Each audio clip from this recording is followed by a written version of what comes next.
అదే RTV app వార్తల్ని క్షణాల్లో చదివే అవకాశం ఉంటుంది. ఒక న్యూస్ పేపర్, ఒక టెలివిజన్ ఛానల్ మీ చేతుల్లో ఎప్పుడూ ఉంటాయి. దేవాలయం పునర్నిర్మాణం పేరు మీద భీమేశ్వరాలయంకు మొత్తం అతిథి సేవలు షిఫ్ట్ చేస్తానని ప్రభుత్వం చెప్పింది, స్థానికంగా అధికారులు చెప్పింది.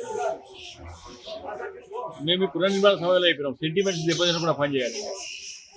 మరి ఈరోజు చూసినట్టయితే ఈ బిల్డింగ్ వర్క్స్ వేరే వాళ్ళకి ఇచ్చినట్టయితే బాజాప్తా నట్టనటి టెంపుల్లో చెప్పులు వేసుకొని పనిచేస్తే ఇక్కడ ఇంజనీరింగ్ శాఖ ఏం చేస్తుందో సమాధానం చెప్పాలి. అసలు ఈ దేవాదాయ శాఖకు ధర్మం లేదు, ఏది లేదు, ఆదాయం కావాలి. ఎక్కడ కూడా సెంటిమెంట్స్ పవిత్రంగా చూస్తున్నారు. ఈ పూర్వ నిర్మాణం ఏదైతున్నదో ఈ దేవాలయ నిర్మాణాన్ని పూర్తిగా నాశనం చేసే పరిస్థితి కూడా ఎటువంటి విచ్చలవిడిగా పనిచేస్తూ ఉన్నారు. మరి దాదాపు 9th సెంచరీ టెంపుల్ ఇది, మొత్తం స్ట్రక్చర్ కన్స్ట్రక్షన్, దాని పక్కన గోతులు తీసింది. మరి ఏమాత్రం కూడా భక్తుల సెంటిమెంట్ విలువిస్తలేరు. మేము గతంలో కూడా రిప్రజెంటేషన్ ఇవ్వడం జరిగింది. నిర్మాణ పనులు ఏవైతాయో కేవలం హిందువులు వేయాలి, నాన్ హిందూస్ ఎక్కడ వేయడానికి వీలే అని చెప్పినాం. అయినా వాళ్ళని పెట్టే పని చేస్తూ ఉన్నారు. మళ్ళొక్కసారి కూడా తీవ్రంగా హెచ్చరిస్తూ ఉన్నా, ఇది కంటిన్యూషన్ అయితే చాలా డేంజర్ ఉంటుంది. ఇది లేనిపోని మత కళలోకి దారితీస్తుంది. మరి దానికి కూడా కారణం వాళ్ళే అవుతారు, దేవాదాయ శాఖ అధికారులు వహించాల్సి వస్తుంది.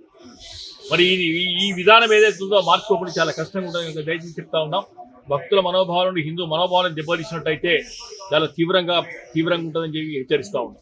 తెలుగులో ఫాస్టెస్ట్ న్యూస్ ఇప్పుడు కొత్త అవతారంలో 5 సెకండ్లోనే పూర్తి వార్తా సమాచారం మీ చేతిలో.